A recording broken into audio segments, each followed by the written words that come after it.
ಆತ್ಮೀಯ ಬಂಧುಗಳೇ, ಶ್ರೀಮದ್ ಭಾಗವತಂ ಸ್ಕಂದ 3 ಭಾಗ 2 ಅಧ್ಯಾಯ 24 ಕರ್ದಮ ಮುನಿಗಳ ವೈರಾಗ್ಯ. ಇದರಿಂದ ಇವತ್ತು 2 ಶ್ಲೋಕಗಳನ್ನ ತಿಳ್ಕೊಳ್ಳೋಣ.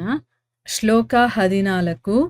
ಇಮಾ ದುಹಿತರ ಸತ್ಯಸ್ತವ ವತ್ಸ ಸುಮಧ್ಯಮಾಹ ಸರ್ಗಮೇತಂ ಪ್ರಭಾವೈ ಸ್ವೈರ್ಬೃಂಹಯಿಷ್ಯಂತ್ಯನೇಕಧಾ. ಅನುವಾದ. ಆಗ ಬ್ರಹ್ಮನು ಕರ್ದಮ ಮುನಿಯೊಂದಿಗೆ, ನಿನ್ನ ಈ ಎಲ್ಲ ಕೃಶೋಧರಿಯರಾದ ಪುತ್ರಿಯರು ನಿಶ್ಚಯವಾಗಿಯೂ ಅತಿಶಯ ಸುಶೀಲೆಯರಾಗಿರುವರು ಎಂದು ಅವನ 9 ಮಂದಿ ಪುತ್ರಿಯರನ್ನು ಹೊಗಳಿದನು. ಅವರು ತಮ್ಮ ಅನುವಂಶೀಯರ ಮೂಲಕ ಬಹುವಿಧವಾಗಿ ಈ ಸೃಷ್ಟಿಯನ್ನು ವೃದ್ಧಿಗೊಳಿಸುವರೆಂದು ವಿಶ್ವಾಸಪಟ್ಟಿರುತ್ತೇನೆ ಎಂದನು.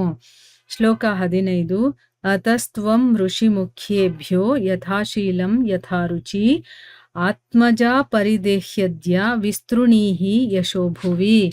ಅನುವಾದ. ಆದುದರಿಂದ ಈ ದಿನ ನೀನು ನಿನ್ನ ಪುತ್ರಿಯರನ್ನು ಅವರ ಶೀಲಗಳು ಮತ್ತು ಅಭಿರುಚಿಗಳಿಗೆ ಅನುಸಾರವಾಗಿ ಅತಿ ಪ್ರಮುಖರಾದ ಋಷಿಗಳಿಗೆ ಕೊಡುವವನಾಗು.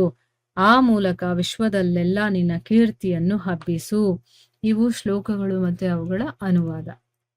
ಈಗ ಭಾವಾರ್ಥದ ಮೂಲಕ ನಾವು ಇದರ ಅರ್ಥವನ್ನ ತಿಳ್ಕೊಳ್ಳೋದಕ್ಕೆ ಪ್ರಯತ್ನ ಮಾಡೋಣ. ಹೋದ ಭಾಗದಲ್ಲಿ ನಾವೇನ್ ತಿಳ್ಕೊಂಡ್ವಿ? ಬ್ರಹ್ಮ ಹೇಳ್ತಾನೆ, ಮಕ್ಕಳು ಇದೇ ರೀತಿ ತಂದೆ ಸೇವೆಯನ್ನ ಮಾಡಬೇಕು. ತನ್ನ ತಂದೆ ಆಗಿರ್ಬೋದು, ಗುರು ಆಗಿರ್ಬೋದು, ಅವರ ಆಜ್ಞೆಯನ್ನ ಆಗಲಿ ಅದನ್ನ ಮಾಡ್ತೀನಿ ಅಂತ ಗೌರವದಿಂದ ಅದನ್ನ ಪಾಲನೆ ಮಾಡಬೇಕು ಅಂತ ಹೇಳಿದನ್ನ ತಿಳ್ಕೊಂಡ್ವಿ. ಈಗ ಈ ಶ್ಲೋಕದಲ್ಲಿ ಏನ್ ಹೇಳ್ತಾ ಇದ್ದಾರೆ ಅಂತಂದ್ರೆ, ಬ್ರಹ್ಮ ಕರ್ದಮ ಮುನಿಗೆ ಹೇಳ್ತಾನೆ, ನಿನ್ನ ಈ ಎಲ್ಲಾ ಹೆಣ್ಣು ಮಕ್ಕಳಿದಾರಲ್ಲ, ಅವರು ಖಂಡಿತವಾಗ್ಲೂ ಕೂಡ ತುಂಬಾ ಸುಶೀಲೆಯರಾಗಿದ್ದಾರೆ, ಅಂದ್ರೆ ಒಳ್ಳೆ ಶೀಲವಂತರು ಅಂತ ಆ 9 ಜನ 9 ಮಕ್ಕಳಿರ್ತಾರಲ್ಲ, ಹೆಣ್ಮಕ್ಳು, ಅವ್ರಿಗೆಲ್ಲ ಹೊಗಳುತ್ತಾನೆ ಬ್ರಹ್ಮ. ಅವರೆಲ್ಲರೂ ಕೂಡ ತಮ್ಮ ಅನುವಂಶೀಯರ ಮೂಲಕ ಅಂದ್ರೆ ಅವ್ರ ಮದುವೆಯಾಗಿ ಈ ಒಂದು ಸೃಷ್ಟಿಯನ್ನ ಇನ್ನೂ ವೃದ್ಧಿಗೊಳಿಸ್ತಾರೆ ಅನ್ನುವಂಥ ವಿಶ್ವಾಸ ನನಗಿದೆ ಅಂತ ಅಂದ್ಬಿಟ್ಟು ಹೇಳ್ತಾರೆ. ಸೊ ಭಾವಾರ್ಥದಲ್ಲಿ ಗುರುಗಳು ಇದರ ಬಗ್ಗೆ ಏನ್ ಹೇಳಿದ್ದಾರೆ ಅಂತ ತಿಳ್ಕೊಳ್ಳೋಣ. ಸೃಷ್ಟಿಯ ಪ್ರಾರಂಭದಲ್ಲಿ ಬ್ರಹ್ಮನು ಜನಸಂಖ್ಯೆಯನ್ನು ಹೆಚ್ಚಿಸುವ ಅಪೇಕ್ಷೆಯಿಂದಿದ್ದನು. ಮತ್ತೆ ಕರ್ದಮ ಮುನಿಯು ಈಗಾಗಲೇ 9 ಮಂದಿ ಪುತ್ರಿಯರನ್ನು ಪಡೆದಿರುವುದನ್ನು ಕಂಡಾಗ ಆ ಪುತ್ರಿಯರ ಮೂಲಕ ಭೌತ ಜಗತ್ತಿನ ಸೃಷ್ಟಿ ಕಾರ್ಯದ ಹೊಣೆಗಾರಿಕೆಯನ್ನು ವಹಿಸಿಕೊಳ್ಳತಕ್ಕ ಅನೇಕ ಮಕ್ಕಳಾಗುವರೆಂದು ಅವನು ಆಶಾಯುಕ್ತನಾದನು. ಆದುದರಿಂದ ಅವನು ಅವರನ್ನು ನೋಡಿ ಸಂತೋಷ ಪಟ್ಟನು. ಇಲ್ಲಿ ಬ್ರಹ್ಮ ಏನ್ ಮಾಡ್ತಾನೆ, ಮೊದಲು ಸೃಷ್ಟಿ ಪ್ರಾರಂಭ ಮಾಡಿದಾಗ ಜನಸಂಖ್ಯೆಯನ್ನ ಹೆಚ್ಚು ಮಾಡಬೇಕು ಅನ್ನುವಂತ ಆಸೆಯನ್ನ ಇಟ್ಕೊಳ್ತಾನೆ. ಈಗ ಕರ್ದಮ ಮುನಿಗಳು ಬ್ರಹ್ಮನ ಆಜ್ಞೆಯನ್ನ ಅವರು ಶಿರಸಾವಹಿಸಿ ಮಾಡ್ತಾ ಇದ್ದಾರೆ. ಸೊ ಅದರಿಂದ ಏನಾಯ್ತು, 9 ಜನ ಹೆಣ್ಣು ಮಕ್ಕಳನ್ನ ಪಡಿತಾರೆ. ಅದನ್ನ ನೋಡಿದಾಗ ಈ ಹೆಣ್ಣು ಮಕ್ಕಳ ಮೂಲಕನೇ ಭೌತ ಜಗತ್ತಿನ ಸೃಷ್ಟಿ ಕಾರ್ಯದ ಹೊಣೆಗಾರಿಕೆಯನ್ನ ತಗೊಳ್ಳುವಂತ ಬೇಕಾದಷ್ಟು ಮಕ್ಕಳು ಆಗತ್ತೆ ಅನ್ನುವಂತ ಒಂದು ಆಸೆ ಅವರಲ್ಲಿ ಬರುತ್ತೆ. ಅದಕ್ಕೋಸ್ಕರ ಏನಾಗುತ್ತೆ, ನಾನು ಅನ್ಕೊಂಡಿರುವಂತ ಕೆಲಸವನ್ನ ಮಾಡೋದಕ್ಕೆ ಕರ್ದಮ ಮುನಿ 9 ಹೆಣ್ಣು ಮಕ್ಕಳನ್ನ ಕೊಟ್ಟಿದ್ದಾನೆ. ಅವ್ರ ಮೂಲಕನೇ ಈ ಸೃಷ್ಟಿ ಕಾರ್ಯ ಇನ್ನೂ ಮುಂದುವರಿಯುತ್ತೆ ಅನ್ನೋದನ್ನ ನೋಡಿ ಅವನಿಗೆ ತುಂಬಾ ಸಂತೋಷ ಆಗುತ್ತೆ. ಸುಮಧ್ಯಮ ಎಂಬ ಶಬ್ದವು ಓರ್ವ ಸುಂದರ ಸ್ತ್ರೀಯ ಒಳ್ಳೆಯ ಮಗಳು ಎಂಬ ಅರ್ಥವನ್ನ ಕೊಡುವುದು. ತೆಳುವಾದ ಸೊಂಟವುಳ್ಳ ಹೆಂಗಸರನ್ನು ಬಹು ಸುಂದರಿ ಎಂದು ಭಾವಿಸಲಾಗುವುದು. ಕರ್ದಮ ಮುನಿಯ ಎಲ್ಲ ಪುತ್ರಿಯರು ಒಂದೇ ತೆರನಾದ ಸೌಂದರ್ಯ ಲಕ್ಷಣವುಳ್ಳವರಾಗಿದ್ದರು. ಇಲ್ಲಿ ಸುಮಧ್ಯಮ ಅನ್ನುವಂಥ ಶಬ್ದ ಇದೆಯಲ್ಲ, ಅದು ಒಬ್ಬ ಸುಂದರ ಸ್ತ್ರೀಯ ಒಳ್ಳೆ ಮಗಳು ಅನ್ನುವಂಥ ಅರ್ಥವನ್ನ ಕೊಡುತ್ತದು. ಸೊ ಇಲ್ಲಿ ಗುರುಗಳು ಹೇಳ್ತಾ ಇದ್ದಾರೆ, ಯಾರಿಗೆ ತೆಳುವಾದ ಸೊಂಟ ಇರುತ್ತೋ ಅಂತ ಹೆಂಗಸರು ಬಹಳ ಸೌಂದರ್ಯವತಿಯರು ಅಂತ ಹೇಳ್ತಾರೆ. ಕರ್ದಮ ಮುನಿಯ ಎಲ್ಲ ಹೆಣ್ಣು ಮಕ್ಕಳು ಕೂಡ ಒಂದೇ ರೀತಿಯ ಸೌಂದರ್ಯ ಲಕ್ಷಣ ಇರುವಂಥವ್ರು ಅಂತಂದ್ಬಿಟ್ಟು ಇಲ್ಲಿ ಹೇಳಿದ್ದಾರೆ.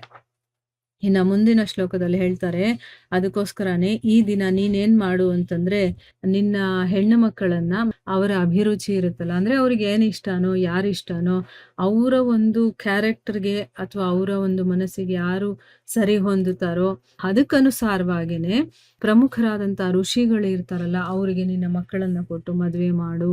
ಅದರ ಮೂಲಕ ವಿಶ್ವದಲ್ಲೆಲ್ಲ ನಿನ್ನ ಕೀರ್ತಿಯನ್ನ ಹಬ್ಬಿಸು ಅಂತ ಅಂದ್ಬಿಟ್ಟು ಹೇಳ್ತಾರೆ. ಇಂಥ ಮುನಿಗಳ ಹೆಂಡತಿಯರು ಕರ್ದಮ ಮುನಿಯ ಹೆಣ್ಮಕ್ಳು ಅಂತ ಹೇಳ್ಕೊಂಡು ಅವರು ಈ ಒಂದು ವಿಶ್ವದ ಜೀವಿಗಳನ್ನ ಸೃಷ್ಟಿ ಮಾಡೋದ್ರಲ್ಲಿ ಅವರು ನನಗೆ ಸಹಾಯ ಮಾಡ್ತಾ ಇದ್ದಾರೆ. ಅದಕ್ಕೋಸ್ಕರನೇ ಇವರೆಲ್ಲರೂ ಕೂಡ ಆ ಕೆಲಸದಲ್ಲಿ ತೊಡಗಿದಾಗ ನಿನ್ನ ಕೀರ್ತಿ ಇನ್ನು ಹೆಚ್ಚಾಗತ್ತೆ ಅಂತ ಅಂದ್ಬಿಟ್ಟು ಹೇಳ್ತಾರೆ. ನೋಡಿ ಇಲ್ಲಿ ಬ್ರಹ್ಮನಿಗೆ ಕರ್ದಮ ಮುನಿ ಸಹಾಯ ಮಾಡಿದಾನೆ. ನಾನು ಅಂದ್ಕೊಂಡಂತ ಕೆಲಸವನ್ನ ಮಾಡೋದ್ರಲ್ಲಿ ಕರ್ದಮ ಮುನಿ ತನ್ನನ್ನ ತಾನು ತೊಡಗಿಸ್ಕೊಂಡಿದ್ದಾನೆ ಅಂತಂದ್ಬಿಟ್ಟು ಅವನಿಗೆ ತುಂಬಾ ಸಂತೋಷ ಆಗಿ ನಿನ್ನ ಹೆಣ್ಣು ಮಕ್ಕಳನ್ನ ಈಗ ಋಷಿಗಳಿಗೆ ಕೊಟ್ಟು ಅದರಲ್ಲೂ ಕೂಡ ಅವ್ರಿಗೆ ಯಾರಿಷ್ಟನೋ ಅವ್ರನ್ನ ಅವ್ರ ಮದ್ವೆ ಆಗ್ಲಿ ಅಂತಂದ್ಬಿಟ್ಟು ಹೇಳ್ತಾ ಇದ್ದಾನೆ. ಈಗ ಭಾವಾರ್ಥದಲ್ಲಿ ಗುರುಗಳು ಏನ್ ಹೇಳಿದ್ದಾರೆ ಇದ್ರ ಬಗ್ಗೆ ಅಂತ ತಿಳ್ಕೊಳ್ಳೋಣ. ಮರೀಚಿ, ಅತ್ರಿ, ಅಂಗೀರ, ಪುಲಸ್ತ್ಯ, ಪುಲಹ, ಕ್ರತು, ಭೃಗು, ವಸಿಷ್ಠ ಮತ್ತೆ ಅಥರ್ವ ಅನ್ನುವಂತ 9 ಜನ ಋಷಿಗಳಿರ್ತಾರೆ. ಈ ಎಲ್ಲಾ ಋಷಿಗಳು ಕೂಡ ಅತ್ಯಂತ ಶ್ರೇಷ್ಠರಾಗಿದ್ದರಿಂದ ಕರ್ದಮ ಮುನಿಯಿಂದ ಮೊದಲೇ ಜನ್ಮ ತಾಳಿದಂತಹ 9 ಮಂದಿ ಪುತ್ರಿಯರನ್ನ ಅವರಿಗೆ ಕನ್ಯಾದಾನ ಮಾಡಿಕೊಡುವಂತೆ ಬ್ರಹ್ಮನು ಬಯಸಿದನು. ನೋಡಿ 9 ಜನ ಋಷಿಗಳಿದ್ದಾರೆ. ಆ 9 ಜನಕ್ಕೆ ಇಲ್ಲಿ ಕರ್ದಮ ಮುನಿಯಿಂದ ಹುಟ್ಟಿದಾರಲ್ಲ 9 ಜನ ಮಕ್ಕಳು, ಅವರನ್ನ ಕೊಟ್ಟು ಮದುವೆ ಮಾಡ್ಬೇಕು, ಕನ್ಯಾದಾನ ಮಾಡ್ಕೊಡ್ಬೇಕು ನೀನು ಅಂತಂದ್ಬಿಟ್ಟು ಬ್ರಹ್ಮ ಇಷ್ಟಪಡ್ತಾನೆ. ಇಲ್ಲಿ ಯಥಾಶೀಲ ಮತ್ತೆ ಯಥಾರುಚಿ ಎಂಬ 2 ಶಬ್ದಗಳನ್ನ ಬಹಳ ಮುಖ್ಯವಾಗಿ ಪ್ರಯೋಗಿಸಲಾಗಿದೆ. ಪುತ್ರಿಯರನ್ನ ಆಯಾ ಋಷಿಗಳಿಗೆ ಕುರುಡಾಗಿ ಕೊಡುವುದಲ್ಲ, ಆದರೆ ಶೀಲ ಅಭಿರುಚಿಗಳ ಹೊಂದಾಣಿಕೆಗೆ ಅನುಸಾರವಾಗಿ ಕೊಡಬೇಕು. ಅದು ಸ್ತ್ರೀ ಪುರುಷ ಸಂಯೋಗದ ಕಲೆಯಾಗಿರುತ್ತದೆ. ಅಂದ್ರೆ ಅರ್ಥ ಏನು? ಇಲ್ಲಿ 9 ಜನ ಋಷಿಗಳಿದ್ದಾರೆ, ಇಂತಿಂತವ್ರನ್ನ ಕೊಟ್ಟು ಮಾಡ್ಬಿಡು ಅಂತ ಹೇಳೋ ಹಾಗಿಲ್ಲ. ಅವರ ರುಚಿ ಅಥವಾ ಅವ್ರ ಏನ್ ಆಸಕ್ತಿ ಇರುತ್ತೆ, ಅವ್ರ ಮನಸ್ಸಿನ ಒಂದು ಭಾವನೆ ಹೇಗಿರುತ್ತೆ, ಅವ್ರಿಗೆ ಇಷ್ಟ ಆಗ್ಬೇಕು ಅವರು. ಅಂದ್ರೆ ಇವರು ಅವರ ಒಂದು ಮನಸ್ಸು ಒಂದಾಗಬೇಕು, ಆ ರೀತಿ ಹೊಂದಾಣಿಕೆಗಳು ಇರಬೇಕು ಅಂತ.